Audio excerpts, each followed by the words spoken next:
방송에서 제공하는 투자 정보는 투자 판단에 대한 조언입니다. 방송에서 제공하는 주식의 가치, 가격 상승 및 가격 하락에 대해서는 방송사에서 보장하지 않습니다.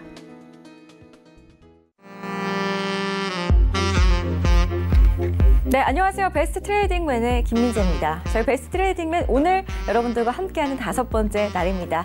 계속해서 많은 사랑 부탁드리겠고요. 성공 투자를 위해서 이 시간에는 저희 샘플러스 전문위원분들께서 알짜배기 정보들만을 모아서 격에 다른 주식 정보들만을 쏙쏙 뽑아서 여러분들께 전달을 해드리고 있으니까요. 2시간 동안 함께하시면서 투자의 노하우를 알려드리는 강의부터 종목 상담 그리고 종목 추천 시간까지 열심히 즐겨주시기를 바라겠습니다. 자, 베스트 트레이딩맨과 함께하시면서 여러분들의 성공 투자 제가 늘 기원하도록 할 거고요. 본격적인 시작에 앞서서 오늘 시장 마감 상황부터 체크해보고 가도록 하겠습니다. 자, 코스피 시장부터 확인해 보시죠. 자, 오늘 코스피 시장입니다. 강보합권에서 마무리가 됐습니다. 장중에 계속해서 보합권에서 등락을 거듭하다가 그래도 0.14% 상승하면서 2209.61포인트의 거래가 마감이 됐습니다. 2210선은 이탈이 나왔지만 그래도 다음 주 시장에서 다시 한번 2210선 회복이 나올 수가 있는지는 계속해서 좀 지켜보시기 바라겠습니다. 자, 코스피 시장 수급 주체별 매매 동향 살펴보도록 하겠습니다. 오늘 코스피 시장에서는 외국인과 기관 매수세가 그래도 계속해서 들어오는 모습이었습니다. 기관이 616억 원어치 물량을 사들였고요. 외국인은 1000억 원어치 넘는 물량을 담는 모습이었습니다. 자, 코스피 시가총액 상위 종목 흐름 살펴보도록 하겠습니다. 자, 코스피 시장에서 오늘 삼성전자 실적 쇼크에도 불구하고 그렇게 많이 흘러내리지는 않는 모습이었습니다. 약보합권에서 마무리를 지었지만 0.21% 빠지면서 46,850원 선에서 마감이 됐습니다. SK 하이닉스 같은 경우에는 오늘 그래도 강보합권 흐름 지켜줬습니다. 79,000원 선 나타내고 있고요. 현대차는 오늘도 강하게 많이 올라줬습니다. 2% 넘게 오르면서 126,000원 선 형성하고 있습니다. 다음 종목들 확인해 보도록 하겠습니다. 자, 코스닥 지수로 한번 넘어가 볼까요? 오늘 코스닥 지수도 750선 이탈이 나왔었지만 장 막판에는 다시 한번 그래도 강보합권으로 돌아서 주면서 751.71포인트의 거래가 마감이 됐습니다. 자, 코스닥 수급 주체별 매매 동향 살펴보도록 하겠습니다. 오늘 코스닥 시장에서는 기관과 외국인이 다시금 매도세로 전환을 하는 모습이었습니다. 기관이 153억 원, 외국인이 33억 원어치 물량을 팔아치우는 하루였습니다. 자, 양시장 모두 6거래일째 지금 상승세가 이어지고 있는데요. 코스닥 시장 시가총액 상위 종목 흐름 살펴보도록 하겠습니다. 자, 오늘 코스닥 시장의 분위기는 썩 좋지는 않았습니다. 셀트리온, 헬스케어부터 포스코, 케미칼까지 모두 하락세를 나타내고 있고요. 이 중에서 바이오메드의 하락세가 좀 두드러지는 모습입니다. 3% 가까이 빠지면서 26만 5,100원의 거래가 마감이 됐습니다. 자, 오늘 시장 상황 간단하게 좀 짚어봤고요. 전문위원분들 만나서 더욱더 자세하게 이슈까지 짚어보도록 하겠습니다. 참고로 저희 배트맨에서 제공해드리는 정보는 전문가들의 조언일 뿐 해당 주식의 가치와 수익률은 보장하지 않는다는 점 고지해드리고요. 오늘 함께할 베스트 트레이딩맨들 만나러 가보도록 하겠습니다.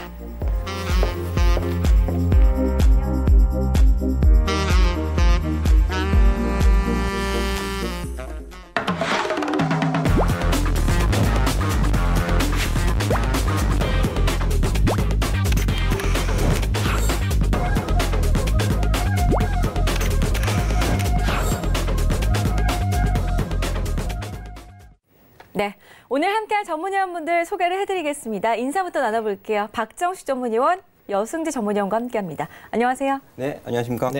네, 반갑습니다. 또 두 분하고 함께하는 날은 또 처음인 것 같아요. 네. 그렇죠? 두 분께서도 오늘 처음 두 번째입니다.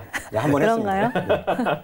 아직 저희가 5일밖에 함께하지 않았기 때문에 다음 주부터는 계속해서 또 많은 출연, 계속해서 많은 사랑 부탁드리겠고요. 우리 여승재 전문위원님부터 좀 인사를 드려볼게요. 전문위원님, 오늘 시장 좀 어떻게 보셨나요? 아침에 이제 제가 여승재 센플러스 오픈 채팅방 카톡방에서도 장전 시황에서 좀 말씀을 드렸었는데요. 코스피 지수가 이제 야간 선물 마감 감안해서 2214포인트 선, 그 선을 어제의 고점 부분이 있기 때문에 좀 부담스럽다라는 부분을 좀 짚어드렸었는데, 역시 2214포인트 선을 위로 넘어가지 못하고 윗꼬리를 달고 좀 마감을 했죠. 하지만 이번 주 이제 3% 넘는 상승 흐름 4월 첫 주를 아주 좋게 마감을 했다라고 좀 평가를 해드릴 수 있을 것 같고요.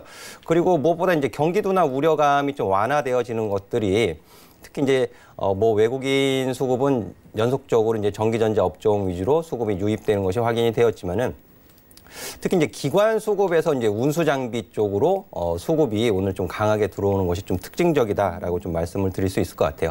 그리고 이제 다음 주에도 경기도나 우려 부분하고 또 주요 기업들이 이제 실적 관련해서 이제 증시에 영향을 줄 것으로 좀 보여지는데요.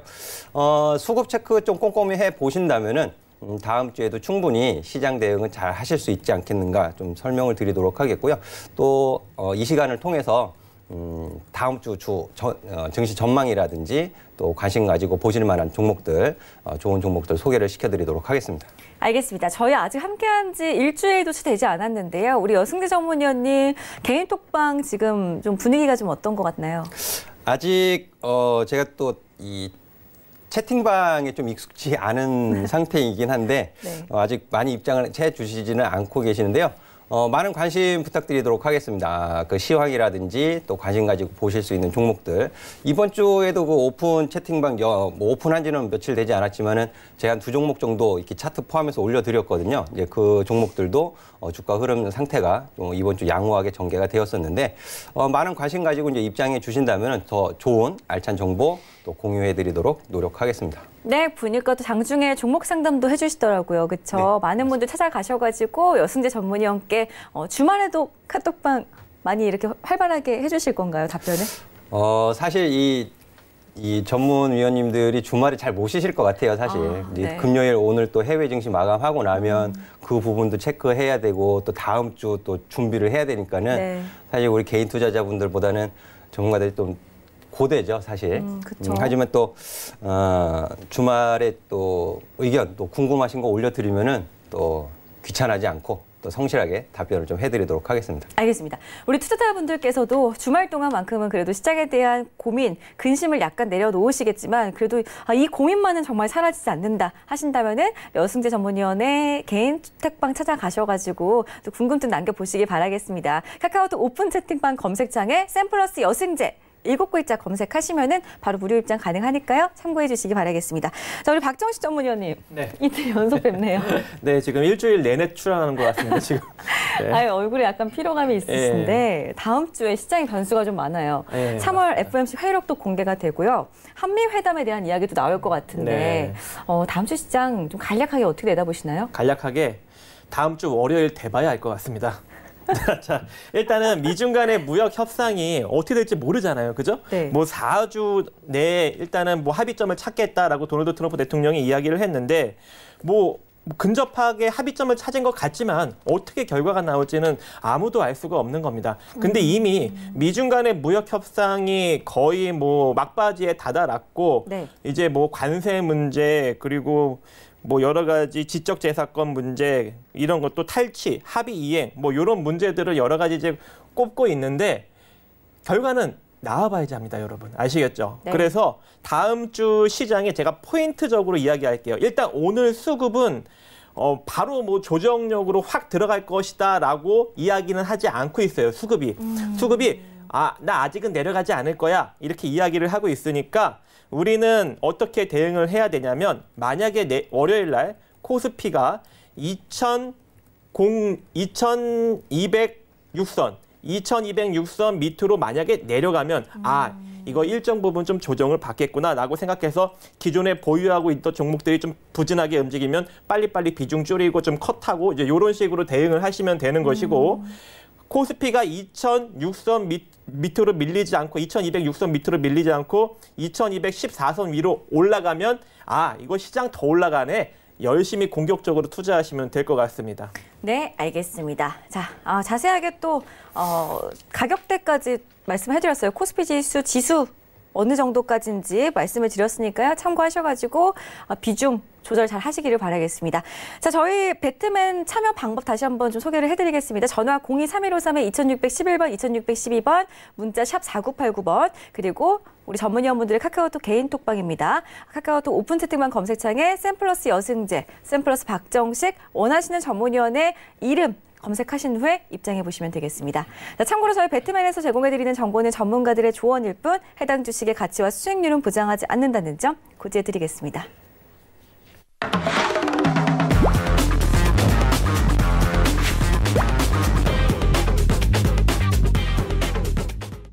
네, 저희 첫 번째 코너는 전문위원분들과 함께하는 트레이딩맨 이슈 앤 전략 시간입니다. 이슈 3가지 저희가 준비를 해봤고요. 화면으로 먼저 함께 보시겠습니다. 네, 오늘 첫 번째 이슈입니다. 미중 화해 긍정적.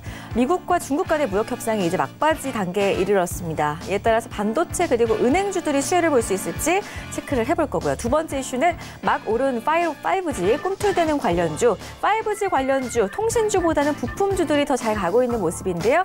어느 쪽에 더 비중을 실어봐야 할지 두 분과 이야기 나눠보겠습니다. 자, 마지막 이슈는요. 지금 한국 증시, 우리 국내 증시가 1분기 실적 시즌에 돌입을 했습니다. 계속해서 실적 발표가 나고 있는데요. 앞으로 기대되는 업종과 종목 어떤 것들이 있는지 실적 위주에 초점을 맞춘 종목들 가려보도록 하겠습니다.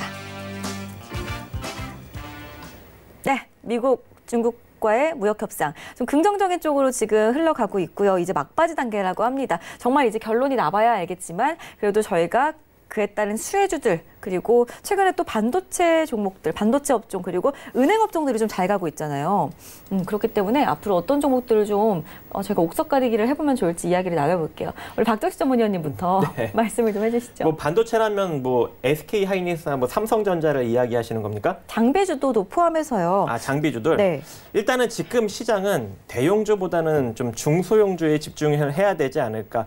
지금 계속 일주일 내내 우리가 그런 이야기를 하고 있습니다. 그렇죠, 여러분? 네. 근데 여러분들이 대형주를 투자하면 당연히 재미가 없겠죠. 지금 대형주 투자하시는 분들 중에 높은 수익률을 만드신 분이 없을 거라고 생각을 합니다. 하지만 뭐 중소형주를 투자하시는 분들은 굉장히 긍정적인 결과를 내는 분들도 있겠죠. 예, 그렇기 때문에 여러분들은 지금 현재 그리고 다음 주 시장 이번 한 달 내내 여러분들은 계속 중소형주에 집중을 하셔야 됩니다. 왜?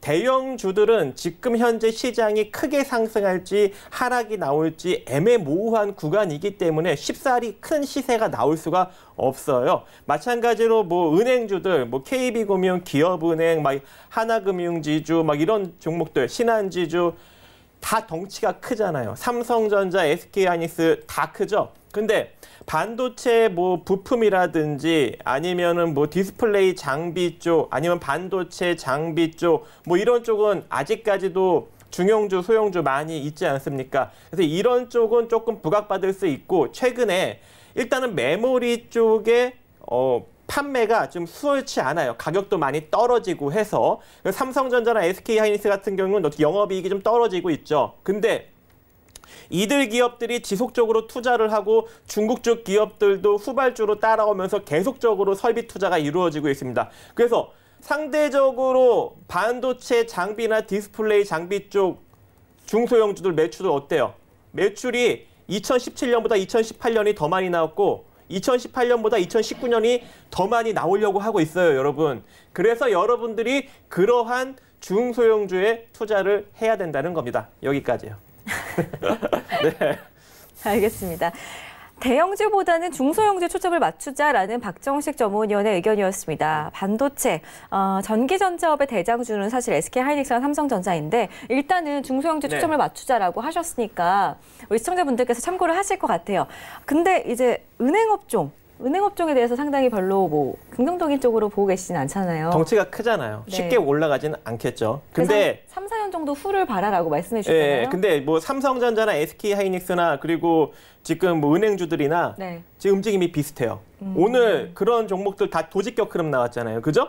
근데 은행주들도 도직격 흐름 나왔어요. 마찬가지로 그러면 삼성전자랑 SK하이닉스가 여기서 더 올라가 버리면 당연히 은행주들도 올라갈 거예요. 똑같이. 어차피 코스피 지수가 상승이 나와야 상승이 나올 수 있는 종목들입니다. 하지만 시장이 상승이 못 나오면 못 가는 종목들이에요. 절대 개별적으로 움직일 수가 없어요. 그 점을 참고하셔서 투자를 하시면 좋을 것 같습니다. 은행주까지도 지수와 좀 관계를 지어서 엮어서 살펴보자라는 박정식 전문위원의 의견이었습니다. 반도체 관련해서는 중소형주 쪽으로 주목을 해보자라고 하셨고요.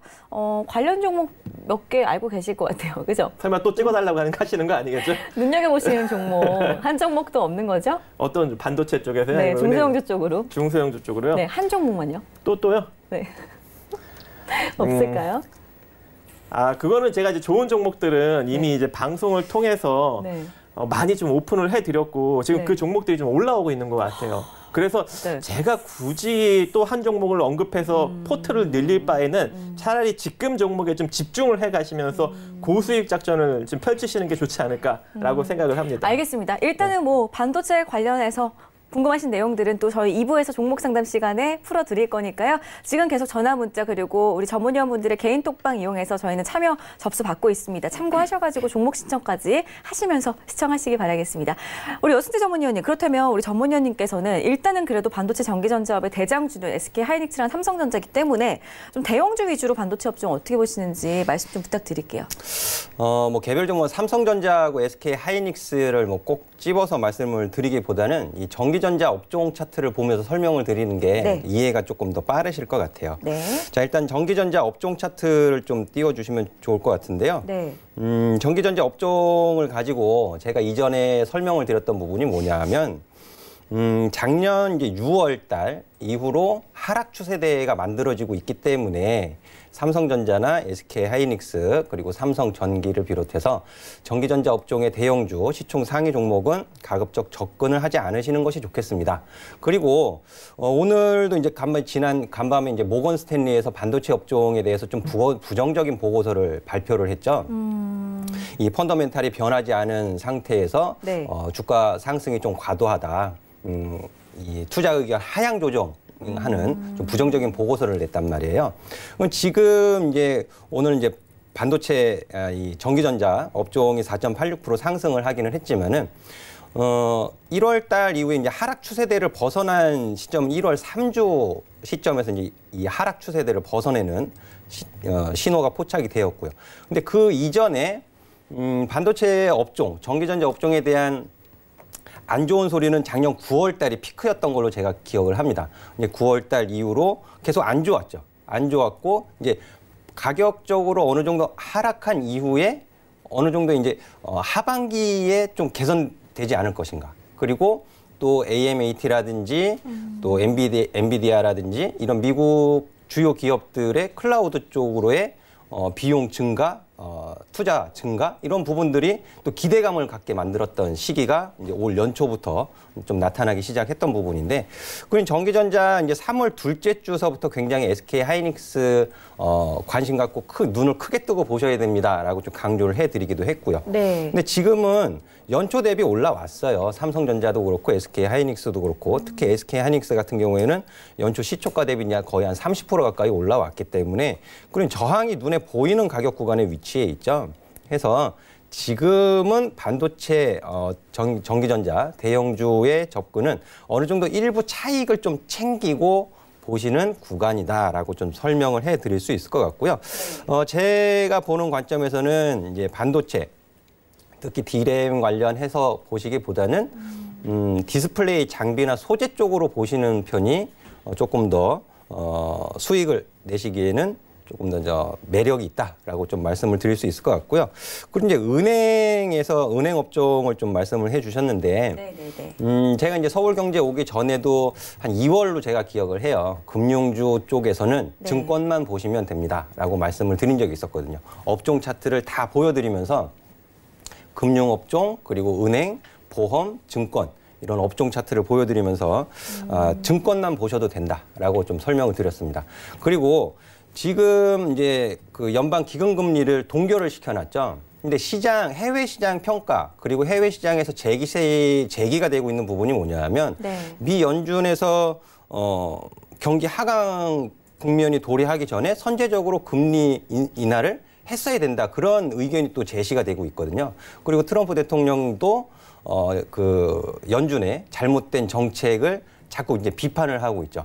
물론 이제 간밤에 클리블랜드 연은 총재라든지 필라델피아 연은 총재 같은 경우에는 경기에 대한 자신감을 표명하면서 올해와 내년 각각 1회씩 금리 인상이 타당하다 이런 주장을 하기도 하고 있는데 시장에서는 지속적으로 이제 금리 인하에 대한 제기 이런 부분들이 나올 수 있거든요. 그렇게 되면 은행주 같은 경우에는 그게 결코 좀 투자 심리에 긍정적인 요인은 아니죠. 그래서 은행보다는 증권을 좀 유심히 보시는 게 더 좋을 것 같고, 제가 이제 그 금융주서부터 해서 그 차트를 한번 살짝 보여드릴게요.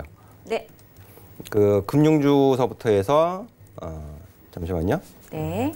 어떤 것부터 좀 볼까요? 어떤 종목? 금융주 이제 보시면 3.28% 상승했어요, 이번 주. 하지만 금융주 전체적으로 보면은 그 안에 이제 증권, 은행, 보험이 들어 있는데 횡보하는 가격 추세 흐름이죠. 좀 확대를 해서 보여드리겠습니다. 횡보 흐름이죠, 금융주. 그리고 은행 보도록 할게요. 자, 은행도 마찬가지죠. 은행 오늘 이번 주에 이제 3.88% 상승했지만은 아직까지 추세적으로 상승의 추세를 보이고 있다라고 보기에는 좀 어려운 가격 시세 흐름을 나타내고 있고, 그리고 보험 한번 보도록 하겠습니다. 네. 자, 보험 보시면은 어때요? 이번 주 하락 마감했어요. 0.37%. 그리고 3주 연속 하락하고 있는 게 눈에 보이시죠? 이게 금리에 가장 민감한 거는 보험이에요. 그리고 금리에 가장 민감한 건. 그러니까는 미 연준의 통화 정책에 대한 방향성이 불투명해지니까는 지금 힘을 쓰지 못하죠. 보험업종 같은 경우에는. 근데 반면에 이제 증권업종 한번 보도록 하겠습니다. 증권 같은 경우에는 네. 이번 주 업종 상승률 1위예요. 7.92%. 그러니까 증권 업종을 제가 이제 작년 12월 그리고 올해 초, 연초 이렇게 말씀을 드렸었는데 금융 업종에서 만약에 선택을 하신다 치면은 이제 증권 쪽으로 관심을 가지시는 것이 조금 더 좋겠습니다라는 의견 드리도록 할게요. 알겠습니다. 일단 반도체 업종에 대해서는 자꾸 시장에서 의견이 좀 엇갈리는 것 같아요. 계속해서 좀 다른 뷰가 기사로 나오고 있는 것 같은데, 우리 여승재 전문위원께서는 일단은 전체적으로 전기전자 업종 살펴주셨는데 상승세를 보이고는 있지만 일부 종목들 차익 실현을 해가면서 대응하자라는 말씀 참고하시기 바라겠고요. 은행주보다는 증권주 쪽으로 좀 더 비중을 싣는 게 좋겠다라고 하시니까 참고하시기 바라겠습니다. 두 번째 이슈 바로 가볼까요? 이제 막이 올랐습니다. 5G 관련 종목들, 관련주들이 계속해서 움직이고 있는 모습인데요. 통신주보다는 어제부터도 부품주 쪽으로 조금 더 비중이 쏠리는 모습이 시장에서 계속 나오고 있습니다. 두 분께서는 어떤 종목을 좀 더 눈여겨보고 계시는지, 우리 박정식 전문위원님부터 여기서는 이제 좀 종목을 몇 개 공개를 해주셔도 될 것 같은데. 근데 이미 네. 다 올라가고 있어요.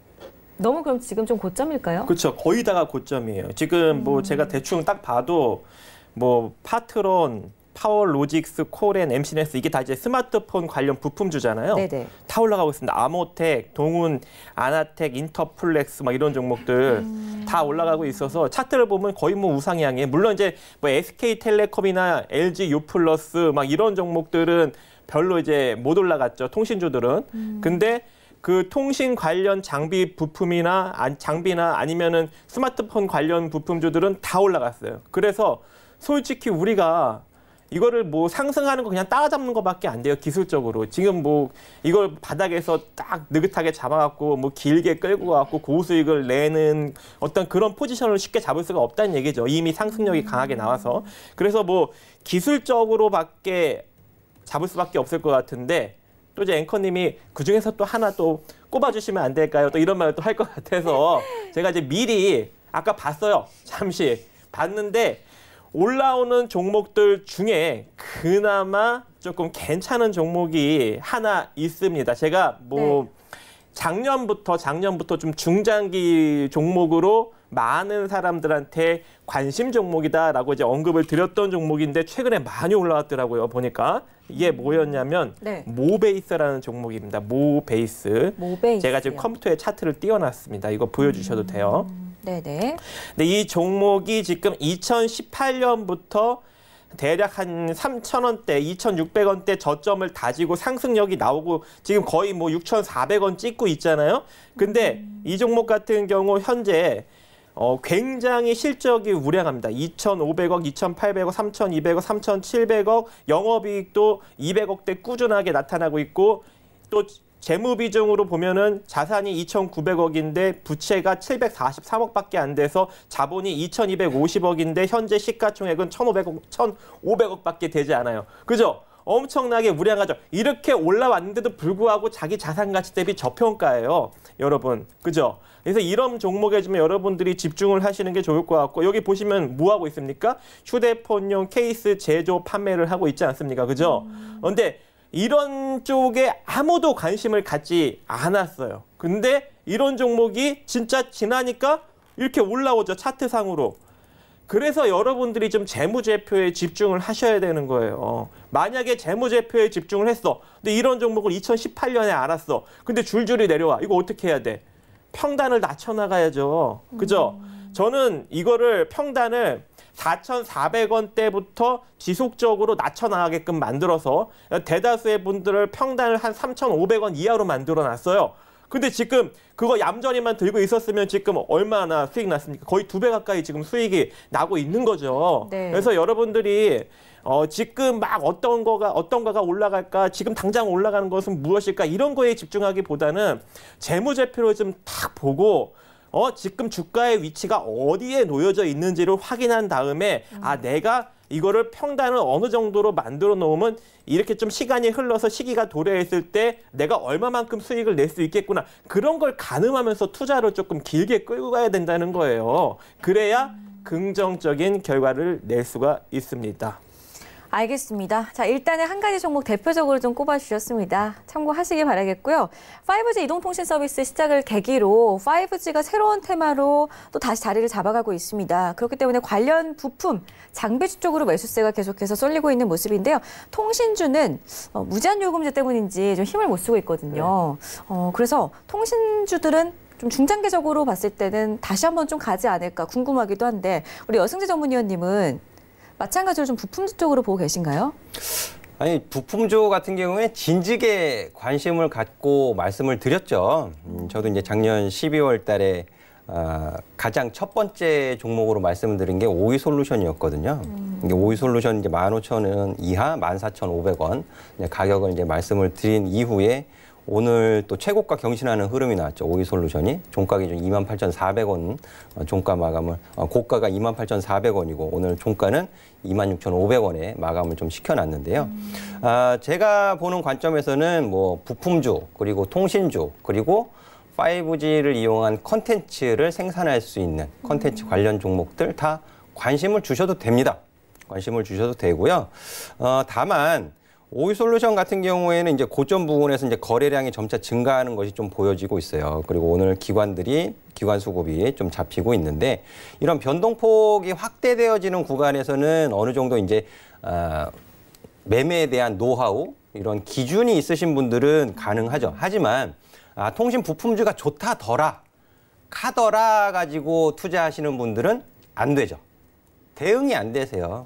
어제는 또 고점 대비해서 종가는 마이너스 5.71%, 장중 변동성이 10% 이상 발생이 됐잖아요.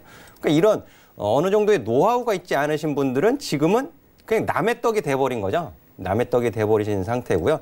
다만 제가 이제 보여드리고 싶은 게 있어요. 보여드리고 싶은 건 뭐냐면 이제 통신업종 차트를 좀 보여드리고 싶어요. 제가 이제 작년에 LGU 플러스를 가지고 말씀을 드렸고 꽤 좋은 수익을 또 내기도 했었고요. 근데 지금 LGU 플러스 급락 나왔죠. 며칠 전에. 맞아요. 예, 그 부분이 이 기지국 관련된 이슈가 좀 작용을 한 것 같아요. 뭐 언론에서는 그 5G 요금 경쟁 때문에 그렇다라고 또 보도를 하고 있는 것 같은데 네. 그리고 경기 방어주이기 때문에 경기 민감주가 관심을 받고 있어서 경기 방어주 성격인 통신주는 약세 흐름을 보일 것이다. 그렇게 해석들을 하고 있지만 저는 그렇게 보고 있지 않습니다. 저는 그렇게 보고 있지 않고요. LGU 플러스가 급락을 한 이유는 그 통신 3사들 SK텔레콤, KT, LGU 플러스가 작년 5G 관련 기지국들을 막 설치를 하고 있죠. 설치 경쟁을 했는데 LGU 플러스는 전략적으로 서울하고 경기 지역 쪽에 집중을 했어요. 그리고 SK텔레콤하고 KT 같은 경우에는 85개 광역시 해가지고 기지국 설치를 하고 있지만 그래도 아직까지 이제 인구 밀집 지역에 좀 기지국 설치가 집중이 되고 있죠. 그래서 부품주도 이제 관심을 가지셔도 된다라고 말씀을 드리는 이유는 2021년도까지가 기지국 설치의 피크예요. SK텔레콤, 통신 3사들이 목표하고 있는 기지국 설치를 봤을 때 발표된 자료를 봤을 때 2021년도까지가 피크다. 그리고 기지국 설치는 2023년까지도 계속된다라는 부분 때문에 부품주는 계속 관심 가지셔도 됩니다라고 말씀을 드리는 거고요.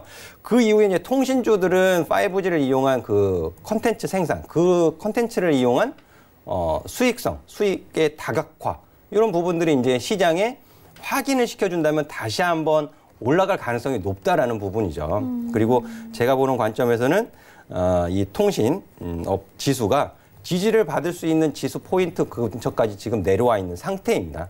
그래서 350포인트 선을 크게 이탈시키지 않는 선에서는 통신주도 반등을 줄 여지가 높아 보인다. 그리고 이 통신 3사 중에 시총이 제일 높은 거는 SK텔레콤이죠. 근데 실적 면에서는 LG유플러스가 조금 더 긍정적인 실적이 전망이 되어지고 있거든요. 그래서 이런 이슈가 좀 지나가는 시점, 좀 잠잠해지는 그런 시점에서는 통신주도 충분히 관심 가져보실 필요가 있겠다라고 말씀을 드리고, 그리고 이제 그 컨텐츠를 생산할 수 있는 지금 이제 통신사들이 주로 공략하고 있는 게 스포츠 그리고 아이돌 이런 부분들에 집중을 하고 있죠. 그래서 이런 부분들에 관련된 기업들을 좀 찾아보신다면은 나름대로 틈새 시장에서 좀 수익을 가져가실 수 있지 않을까 하는 말씀 드리고 싶습니다. 네, 여승재 전문위원께서는 5G 수혜주로 그래도 부품주, 통신주, 컨텐츠 관련 종목들 모두 다 관심을 가져보자라고 말씀을 해주셨습니다. 참고하시길 바라겠고요. 그중에 하나하나 좀 옥석을 가려보고 싶다 하시는 분들은 우리 여승재 전문위원의 개인 톡방 찾아가시면 좋을 것 같아요. 또 어떤 도움이든지 받아가실 수가 있으니까요. 참고하시기 바라겠습니다. 우리 박정식 전문위원님? 뭐 저한테 또 안 물어보세요. 한 종목 찍어달라고? 저 지금 생각을 했습니다, 지금. 뭐 하나 떠오른 종목이 있나요? 통신사 3사 중에 한 종목. 제가 맞춰보면 안 되나요? 네. SK텔레콤? 틀렸습니다. LG유플러스? 틀렸습니다. 어머, KT인가요? 저 KT예요, KT. 이유가 뭐죠? 일단은 KT는 기존 기지국을 그대로 살려서 5G 기지국으로 바꿀 수 있는 기술력이 있고요. 그냥 그 셋톱박스 하나만 달면 돼요. 셋톱박스 하나만. 그래서 전혀 전국적으로 5G 망을 퍼뜨리는데 전혀 부담이 안 되는 기업인데다가 가장 핵심적인 게 있습니다. 뭘까요? 뭘까요? 지금 밑으로 쭉, 죄송합니다. 지금 HTS가 멈췄네. 말로 할게요. 네. 자기 자산 가치 대비 시가총액이 절반 이하로 떨어져 있습니다. 자본 총계 대비. 그래서 다른 통신사들은 다 자본 총계 수준의 시가총액을 형성하고 있는데 이 KT만 자기 자산 가치보다 시가총액이 굉장히 낮게 형성돼 있어요. 그래서 지금 SK텔레콤 빠지고 LG유플러스 빠지는데 KT만 살짝 반등 나오고 있죠. 다 이유가 있는 겁니다. 그래서 여러분들이 지금 이거 27,000원대 지금 이 구간부터 여러분들이 분할 적군으로 모아가신다면 절대 까먹을 수가 없습니다. 장기적으로 한 35,000원 정도까지 보면 좋을까요? 그 3만 원대는 충분히 올라선다고 저는 생각을 하고 있어요. 알겠습니다. 네. 역시 또 저평가되어 있는 종목을 골라주셨네요. 네. 우리 박정식 전문위원님께서는 늘 저평가, 가치주에 주목을 하고 계시니까요. 잘 듣고 계시다가 어떤 종목이든지 좀 관심 종목으로 이렇게 하나씩 좀 골라서 담아 가시기 바라겠습니다. 여승재 전문위원님. 네. 통신 3사 중에 한 종목 골라보신다면 어떤 종목이 있을까요? 지금 이제 박정식 전문위원님이 KT를 이제 말씀해 주셨는데, 네. KT 좋죠. 좋고 가격적으로도 이제 접근해 볼 수 있는 가격 구간까지 내려와 있는 상태입니다. 이제 차트 보시면은요, 중장기적인 측면에서도 이제 굉장히 신뢰도 있는 가격 구간까지 내려와 있는 구간이거든요. 근데 저는 이제 KT가 최선호는 아니에요. 왜 그러냐면. 네. 외국인 수급을 가늠하기가 어려워요. 이게 목구멍까지 차 있는 상황이기 때문에 기관 수급을 보셔야 되는데 기관이 공격적으로 매수를 하기도 좀 껄끄럽지 않나. 저는 그렇게 보고 있거든요. 왜 그러냐면 기관이 공격적으로 들어와가지고 주가 부양을 시켰는데 네. 거기에다 대고 외국인이 차익 실현을 하면은 대략 난감한 상황이 발생될 수 있거든요. 해서 좋은 기업이면은 분명 하나 외국인 수급을 가늠하기가 어렵기 때문에 네. 그런 부분은 약간의 좀 디스카운트 요인이 되지 않나라고 좀 설명을 드릴 수 있을 것 같고요. 저 같은 경우에는 뭐 주가 탄력성 면에서는 항상 LG유플러스가 개인 투자자분들이 하기에는 물론 이제 급락하는 그런 경우도 있었지만은 네.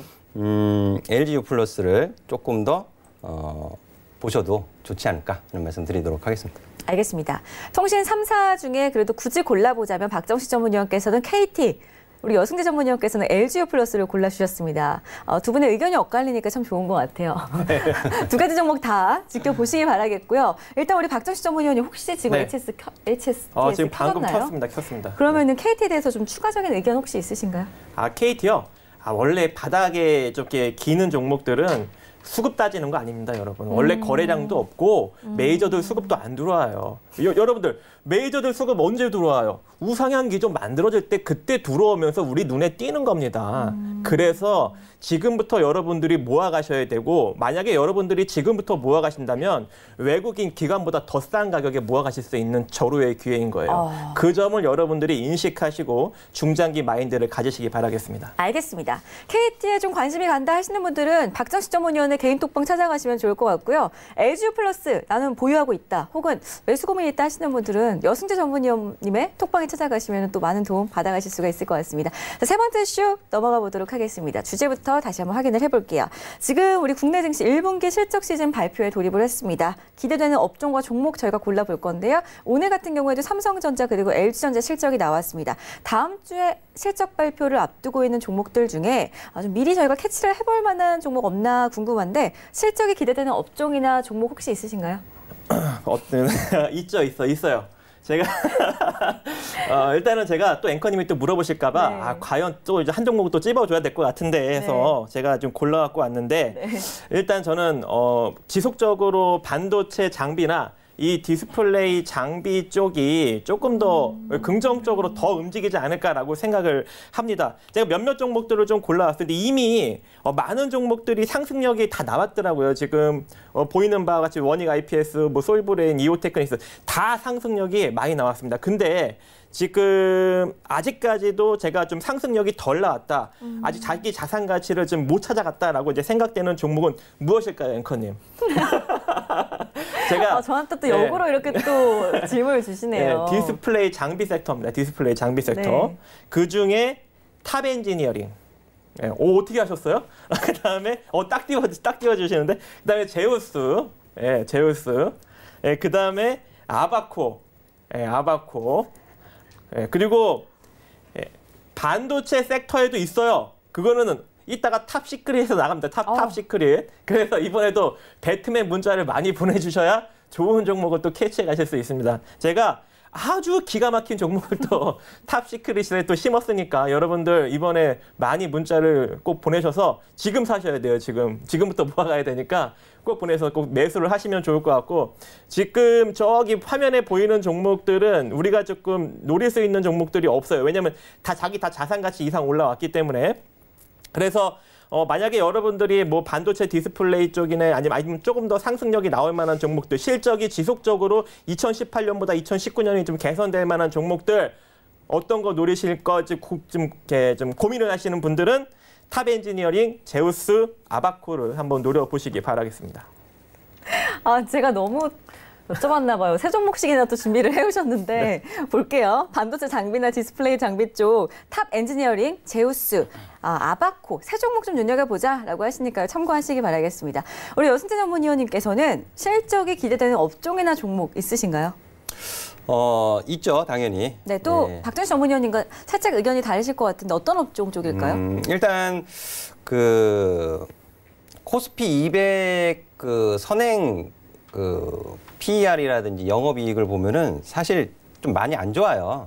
작년 7월에 210조 정도 됐었던 걸로 제가 기억을 하는데 지금 한 160조 원대로 내려와 있는 상태이거든요. 그래서 1분기 올해 1분기 실적에 대한 눈높이는 좀 많이 낮춰져 있다. 다만 이제 경기 둔화 우려가 완화가 되고 또 경기가 회복, 이런 분위기 반전 이런 부분으로 봤을 때는 기계업종을 좀 관심 갖고 보셔도 좋지 않겠는가. 이미 기계업종의 시총 상위 종목, 오늘 이제 한온 시스템 같은 경우에는 어떻게 보면 자동차 열관리 기업이죠.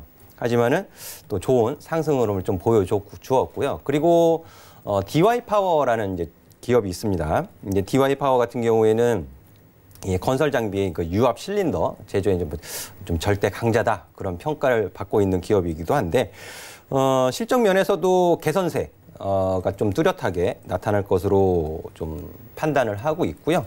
그리고 4분기에 이제 비용 문제 때문에 이제 어닝 쇼크가 있었지만은 1분기서부터는 점차적으로 실적을 좀 개선하는 모습. 그리고 또 인도 시장 제가 가끔가다 이제 시황 관련해 가지고 설명을 드릴 때 인도를 좀 잘 보면 좋겠습니다라는 말씀을 간혹 드린 적이 있었거든요. 이제 그 인도 시장에서의 네. 성장 이런 부분들도 좀 기대되고 있다. 그래서 기계업종인 DY파워라든지 한온 시스템 좀 관심 갖고 보시면 좋을 것 같고요. 또 두 번째로는 이제 그 박정식 전문위원하고 이제 좀 업종은 똑같아요. 디스플레이, 장비 그리고 소재 쪽으로 실적 개선세 이런 부분이 좀 뚜렷하게 나올 것이다라고 좀 판단을 하고 있는데요. 네. 오늘도 이제 이녹스 첨단 소재 같은 경우는 굉장히 주가 흐름이 좋았죠. 그리고 이제 주성 엔지니어링 같은 경우에 LG 쪽 주요 고객사로 LG를 갖고 있어서 그동안 주가 흐름이 굉장히 좋지 못했었는데 4분기 실적 나쁘지 않았어요. 주성 엔지니어링 나쁘지 않았음에도 불구하고 굉장히 주가가 진짜 말 그대로 낙폭 과대죠. 낙폭 과대해서 이제 고개를 조금 들고 있다라고 좀 표현을 해드릴 수 있을 것 같은데 지난 이제 4분기에 이어서 올해 1분기 그리고 2분기까지 실적 개선은 좀 이어질 것으로 좀 판단을 하고 있습니다. 해서 지금 이제 뭐 한 2, 3거래일 좀 급등하는 모습이 전개가 되었지만은 주간 흐름으로 보면 충분히 또 조정 시에 좀 접근을 할 수 있는 종목이 아닌가 싶고요. 네. 이녹스 첨단 소재도 마찬가지로 추격 매수보다는 이격을 좁히는 눌림목 구간에서 공략을 하신다면은 또 더 좋은 결과를 내실 수 있지 않을까 하는 말씀 드리겠습니다. 알겠습니다. 기계업종 오늘도 잘 갔고요. 이번 주에 좀 상승세가 나오고 있더라고요. 기계업종 중에서는 DY파워, 한온 시스템 두 가지 종목 말씀드렸고요. 그리고 디스플레이 장비 쪽은 이녹스 첨단 소재, 주성 엔지니어링 두 가지 종목 꼽아드렸습니다. 실적 기대되는 종목들로 좀 찜해 두시고 지켜보시면 좋을 것 같습니다. 눌림시 접근하자라는 전략까지 참고하시기 바라겠습니다. 자, 이렇게 해서 이슈 세 가지 다 짚어봤고요. 저희 다음 순서는 전문위원 두 분의 노하우가 담긴 강의를 들어보는 시간 가져보도록 할 텐데요. 시간 관계상 일단 1부에서는 여승재 전문위원의 강의부터 함께 하시겠습니다. 여승재의 투자 만사형통 지금부터 함께 하시죠.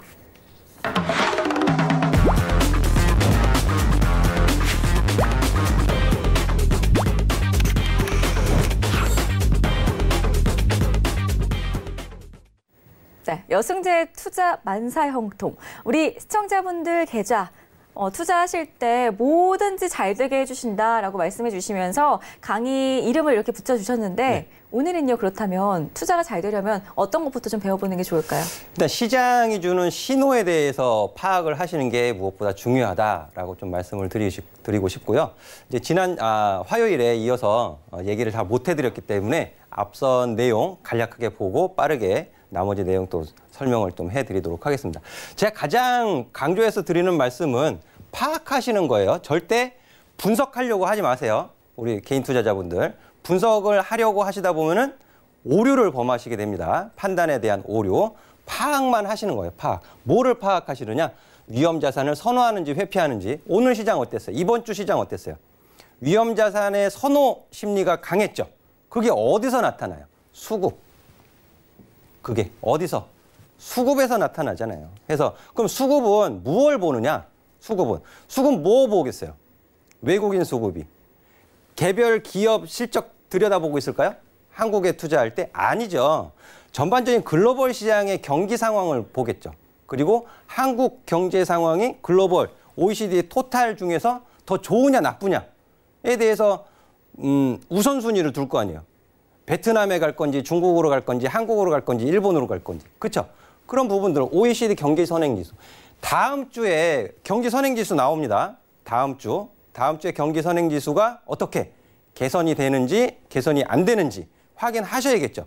그리고 이제 한국 경기 선행지수도 제가 말씀을 드렸어요. 지난주에 기울기가 우하향에서 살짝 돌아 올라가고 있습니다라는 부분 말씀드렸고요. 그러니까 다음 주에 OECD 경기 선행지수 토탈 지수 그리고 한국 지수 지표 결과 확인하실 필요가 있겠죠. 그런 부분들이 수급으로 나타나더라. 제가 작년에 오프라인 강연회에서 OECD 경기 선행지수 그리고 주요 국가들의 고용지수 금리 외환시장 설명드릴 때 주무신 분들 굉장히 많았어요. 왜? 잘 모르시니까. 근데 작년에 그거 귀담아 듣지 않으신 분들은 작년 어땠을까요? 계좌 어려웠어요. 위험자산 회피 심리를 몰랐던 거죠. 그러니까는 차트, 개별 종목 차트 그림만 보고 매수를 하시다 보니까는 어려워지신 거잖아요. 그게 수급에 나타나는 부분이에요.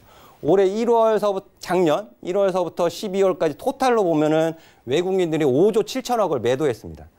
5조 7천억. 근데 그걸 언제서부터 매도했느냐? OECD 경제 선행 지수가 언제서부터 빠졌어요? 정점 찍고. 그거 참고해서 보시면은 매도하기 시작한 게 작년 3월 달서부터 매도한 거예요. 작년 3월 달서부터. 3,264억 매도로 돌아서더니 5조 9천억. 토탈로는 5조 7천억 매도가 들어간 거죠. 이걸 모르니까는 작년에 당하신 거예요. 그럼 올해는 어떻게 하실까요? 올해도 확인해야 하실 거 확인하셔야겠죠. 자, 보시면 그리고 이제 그 시장이 주는 신호가 여기 이제 나타나는 거죠. 이게 제가 이제 화요일에 문재인 대통령 당선됐던 시점의 시가는 저항으로 작용했는데 이번 주의 상승 여기까지는 볼 수 있다라는 말씀을 드리고 싶었는데 시간이 모자랐죠. 근데 이번 주에 올라갔어요. 여기까지. 그렇죠? 올라갔고 이걸 누가 만들었어요? 이게 이번 주에요. 4월 1일서부터 4월 5일까지 개인 투자자분들은 1조 5천억 팔았고요. 외국인이 일주일 동안 1조를 샀습니다. 1조. 근데 이게 집중이 됐죠? 어디에 집중이 됐어요? 전기전자 쪽으로 집중이 됐죠. 전기전자 쪽으로 집중이 되니까는 개인 투자자분들의 지수, 체감 지수는 3%가 아마 안 되실 거예요. 3%가. 그렇죠? 그래서 이런 부분들을 수급은 모든 재료에 우선하죠. 실적이 아무리 좋아도 수급은 굉장히 까탈스러워요. 실적이 좋다고 해도 내가 들어갈 사이즈가 아니다 싶으면 안 들어가죠. 내가 들어갔다가 또 쉽게 나올 수 있는 그런 종목들에 들락날락 한단 말이에요. 그러니까 그런 종목들을 관심 가지고 수익률도 중요하지만 차곡차곡 모아서 수익금이 더 중요한 거 아니겠어요? 리스크가 큰 종목에 10%, 20% 수익률 도전하셨다가 비중은 얼마 안 되고. 그러니까 왜 이런 거 있잖아요. 조금 샀는데 많이 올라가고 많이 산 거는 안 올라가고 빠져버리고. 이제 그런 거는 더 이상 반복하시지 않으셨으면 좋겠다라고 말씀을 드리고 싶고요. 이런 부분들 기본이에요. 그럼 이번 주 이제 업종 수급을 좀 확인을 하실 필요가 있겠죠. 보면 전기전자를 가장 많이 담았습니다. 8,725억. 그리고 기관도 이제 따라 들어오기 시작을 했죠. 2,788억. 그리고 금융 쪽에서 매수했고 동반 매수가 잡히고 있고요. 근데 금융에서 제가 좀 전에 증권을 말씀을 드렸었는데 증권 같은 경우에는 같이 이제 매수가 좀 들어왔어요. 같이 매수가 들어왔고 앞으로 위에 고점이 있지만은 눌림목을 좀 고려하셔도 좋은데 특히 뭐 증권 거래 수수료 그런 거 보지 마세요. 그런 거 보지 마시고요. 증권사들은요. 자기 자본을 활용한 수익이 좋아야 돼요. 자기 자본 이익률, ROE를 꼭 체크해서 보시면은요. 종목 기업 몇 개 없습니다. 한 3개밖에 없어요. ROE가 좋은 기업은 3종목밖에 없으니까요. 찾기 어렵지 않으실 거예요. 그 종목들 집어두셨다가 또 눌림목 구간 타이밍 잘 잡으시면 또 좋은 수익 나올 수 있다라고 좀 말씀을 드리고 싶고 자 보면 증권이 이제 7.92% 업종률 상승이에요. 근데 여기가 부담이에요. 여기 딱 맞닿아 있죠. 그러니까 지금 추격 매수 하시라는 소리가 아니에요. 지금 추격 매수 하시라는 소리가 아니고 자 제가 선 그어 드릴 테니까 요 정도 여기서 좀 눌림목 구간 시에 공략을 해보시면은 훨씬 더 좋은 또 수익을 가져가실 수 있습니다라고 말씀드리고요. 오픈 채팅방이나 또 샵 4989로 배트맨 해주시면은요 또 좋은 종목 얻어가실 수 있으니까는요 많은 관심 부탁드리도록 하겠습니다. 감사합니다. 네, 여승재의 투자반사형통 시간 함께 하셨습니다.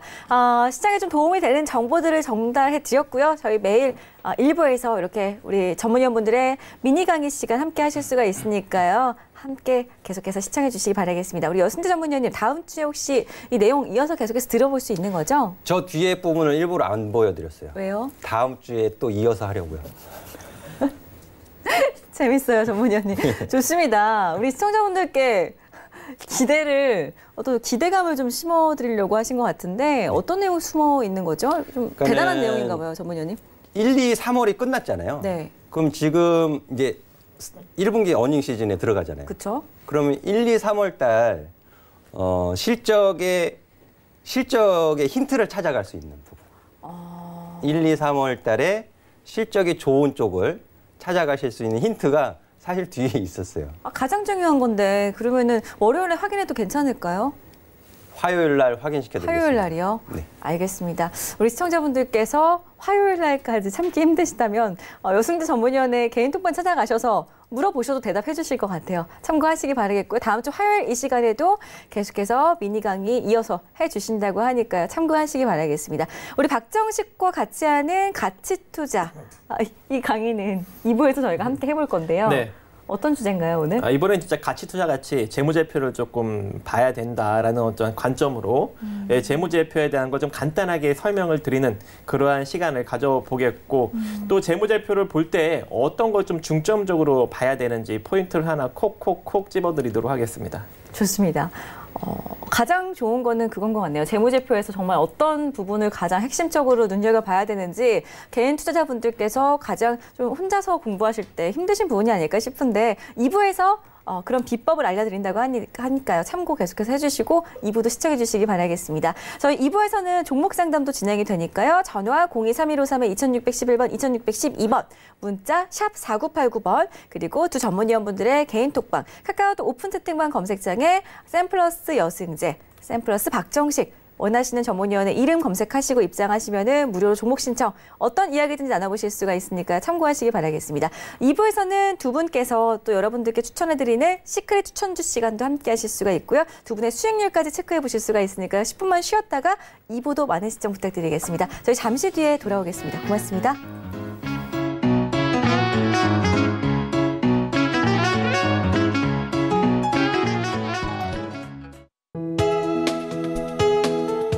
방송에서 제공하는 투자 정보는 투자 판단에 대한 조언입니다. 방송에서 제공하는 주식의 가치, 가격 상승 및 가격 하락에 대해서는 방송사에서 보장하지 않습니다.